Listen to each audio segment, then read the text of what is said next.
A majority of our spring severe weather ended at the beginning of the month. Yeah, we still have some storms in West Texas, but we had about 2 weeks of, not bad weather every day. And that's coming to an end this week because we've had our 2 week little break, and now it's time to deal with the tropics. Welcome to summer, ladies and gentlemen. It's gonna rain. Let's talk about it in this special Sunday edition of the Texas Weather Roundup.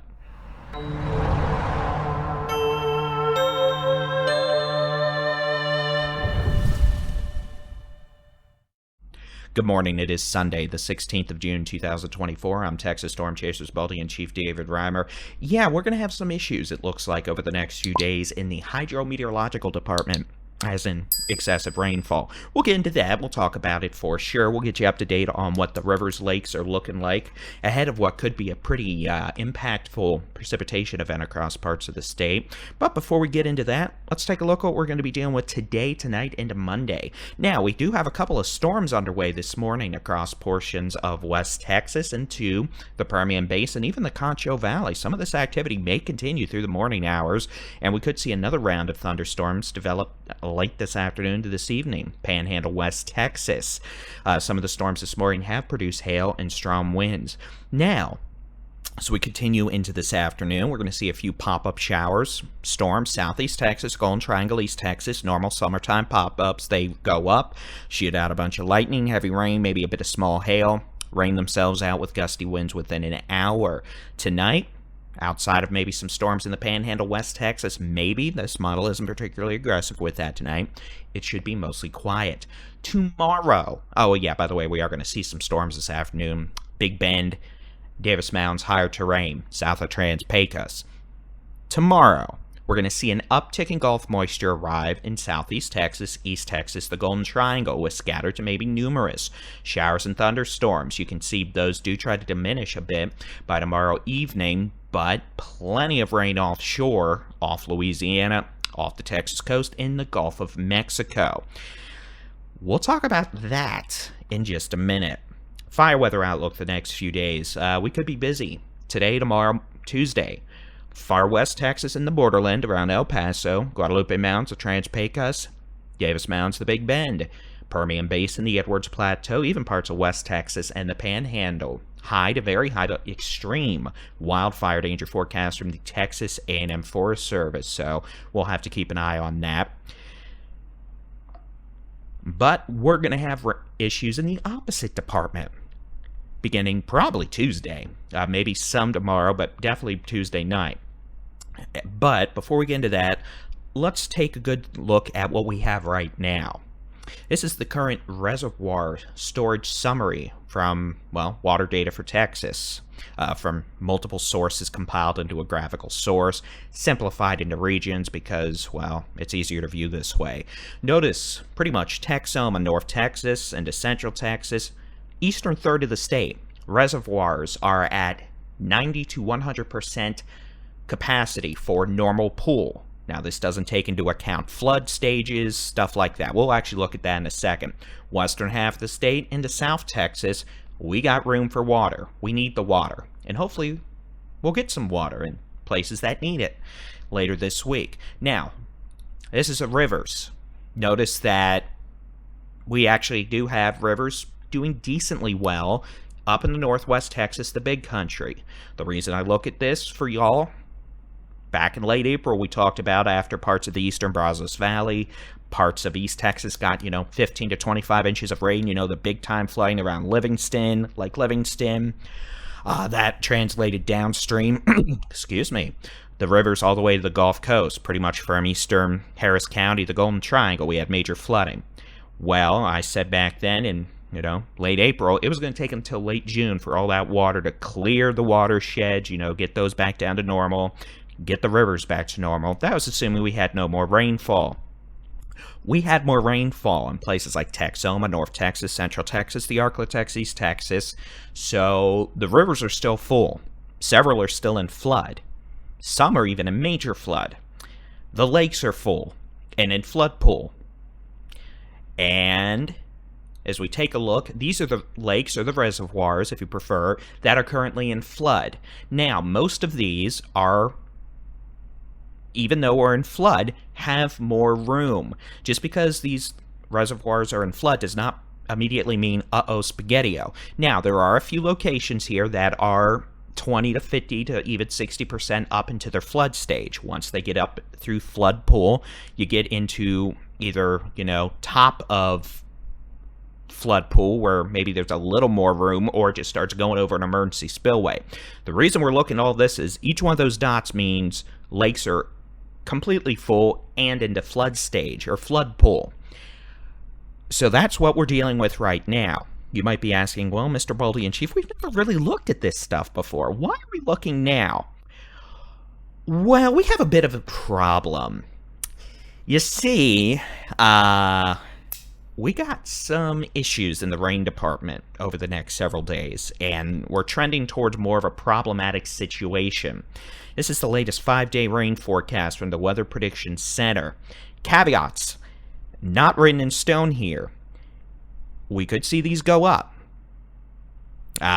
including places like the Brazos Valley, Central Texas, maybe South Central Texas, depending on the track of a couple of storm systems or weak areas of upper level lift expected to be off the Texas coast, really tomorrow, Tuesday, Wednesday, Thursday.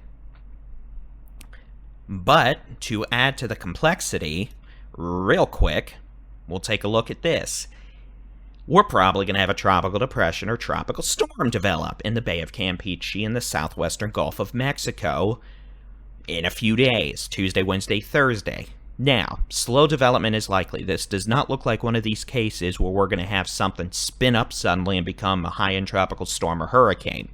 It doesn't look like that right now. Nearly all guidance is unanimous in suggesting development, if any, will be slow. So we shouldn't have a Harvey situation where we go from tropical depression to, surprise, Category 4 hurricane in the span of about 2 days. That does not look likely in this case in any way, shape, or form.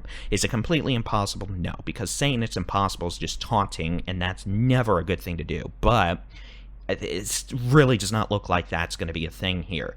What we are going to have to watch for, though, is this to pump even more moisture up into the Texas coast, Texas itself, and that's just going to make rainfall all that more efficient. And I'll show you what I mean here in a minute.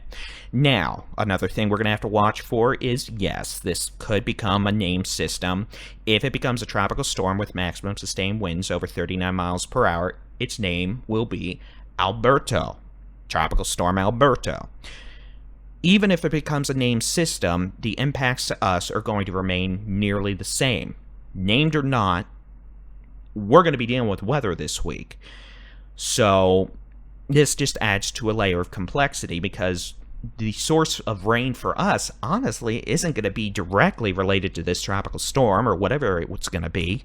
It's going to be areas of lift actually associated with a trough located, or convergence, whatever, off the southeast Texas coast. That, maybe even a secondary area of low pressure, is going to slowly move inland.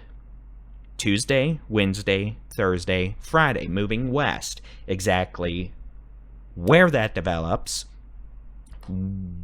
where it ends up moving inland, is going to greatly impact how far inland our super high rain chances and rainfall totals become. Unfortunately, as I just showed you with the current situation with the reservoirs, rivers, the floods from late April through May have not had a chance to purge from the system yet. So we're kind of a bit constrained here in the amount of water we can hold. Some good news is, yeah, we've had a relatively dry couple of weeks in terms of, no more widespread 2 feet of rain falling. But the caveat here is, as we get into Tuesday night, we're probably going to have an area of very slow-moving, heavy rainfall moving in across southeast Texas, the upper Texas coast. We're probably going to see 3-inch-an-hour rainfall totals for several hours. No problem. That means we might get an hour without flash flooding, if we're lucky, and then it's all out the window. Because even with, completely dry soil, you get 3 inches of rain in an hour. That's it. It's saturated. Everything else is runoff. And of course, if you get that in the Houston metro, well, it doesn't matter. it's off to the races instantly. So again, we're going to be dealing with issues with this regardless of what the tropical blob decides to do. That'll be slow development. At this point, the potential exists for 3 to 9 inches of rain along the Rio Grande Valley, lower Texas coast. Generally speaking, 4 to 9 inches of rain. The coastal bend, Corpus Christi up through the coastal plains.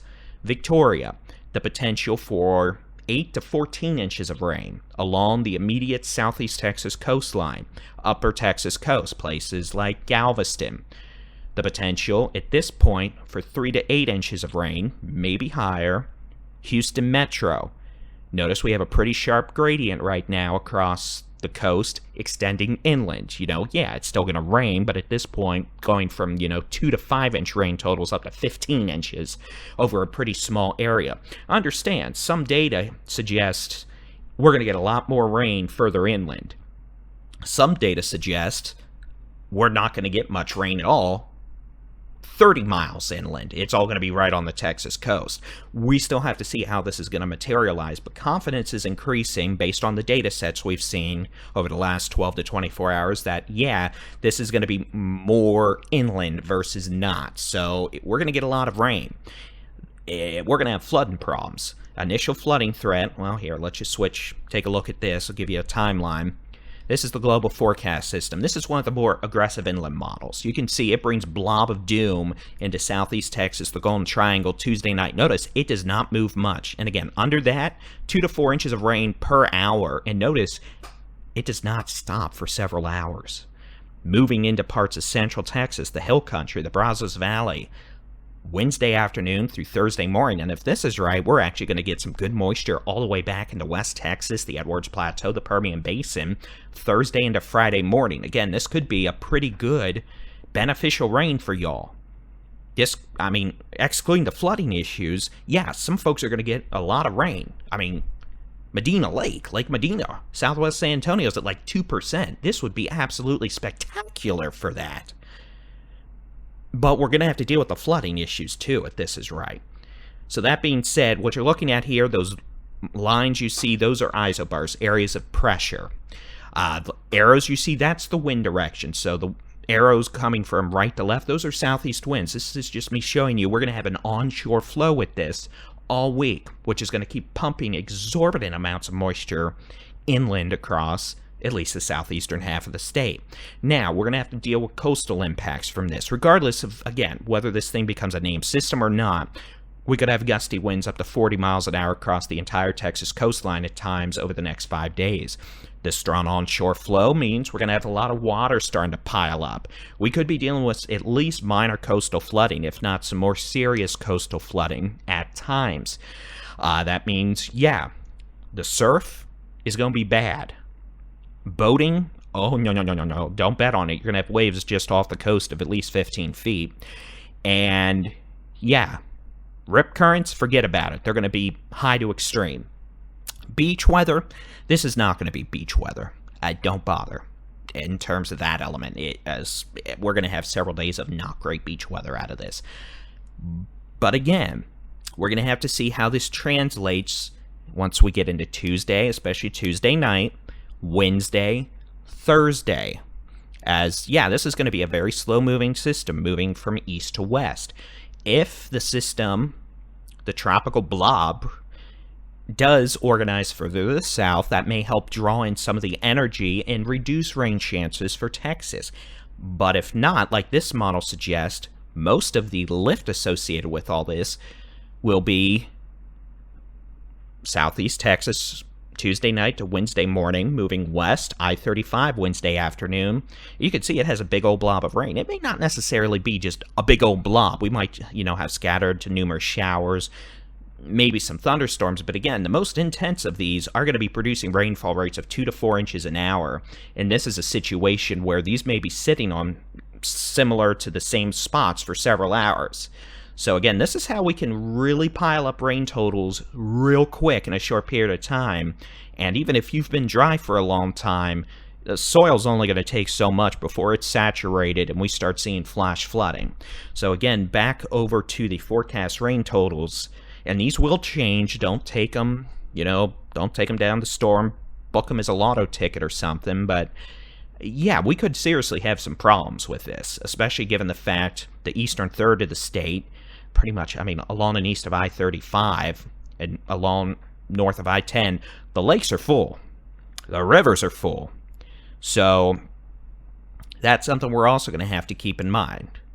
And the Corps of Engineers, the various organizations in charge of dealing with the watersheds and the flood issues, they do a good job. They'll do a good job with this. But again, we're going to see flooding out of this in all likelihood. And yes, Houston, we're looking at you Tuesday night, Wednesday morning. If the worst case scenario happens, yeah, y'all could get over a foot of rain Tuesday night. And we all know how that typically goes. And then, I mean, there's the chance we could see some flooding rains higher than what's shown here back in the Brazos Valley and south central Texas, the hill country, on Wednesday. But again, we need to get closer in to get a more definitive look at what's going on. Here's a different way of looking at it. I mention all the time how we look at deterministic weather models, singular weather models like the global forecast system I just showed you. Well, here's the ensemble version of that. This is 30 different runs of the global forecast system, all initialized with slightly different parameters to show you this. This is all different sorts of data through 7 p.m. Saturday. Forecast rain totals. Each one of these slightly different initialization parameters. The way an ensemble works is if you can initialize it with slightly different parameters and they all converge on a relatively similar solution, that is how you get increased forecast confidence.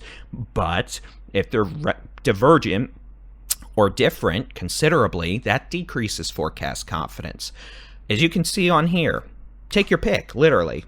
I mean, sometimes we mention spaghetti plots or pin the tail on the donkey. Here you go. Which forecast would you like?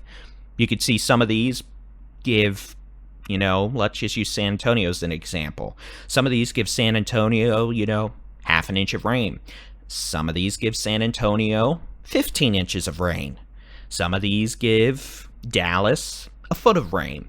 Some of these give Dallas no rain. So again, this just goes to show you that we still have plenty of solutions out there. We're still trying to converge and give you the most accurate picture. And for what it's worth, this is just one data set. There's the European weather model set, which for what it's worth is less precipitous than this data inland. This is definitely the more aggressive solution for inland situations. But again, overall forecast confidence does indicate at least we're going to see a lot of rain on the Texas coasts over the next several days, especially Tuesday night, Wednesday, and Thursday. The potential exists for some of that to extend further inland. Big if here, with, the tropical blob that may or may not become the named system, if that blob takes a more northerly track, becomes a well-defined area of low pressure and ends up moving straight into Texas, that'll be a surefire way of getting much higher rain chances and much higher rain totals much farther inland.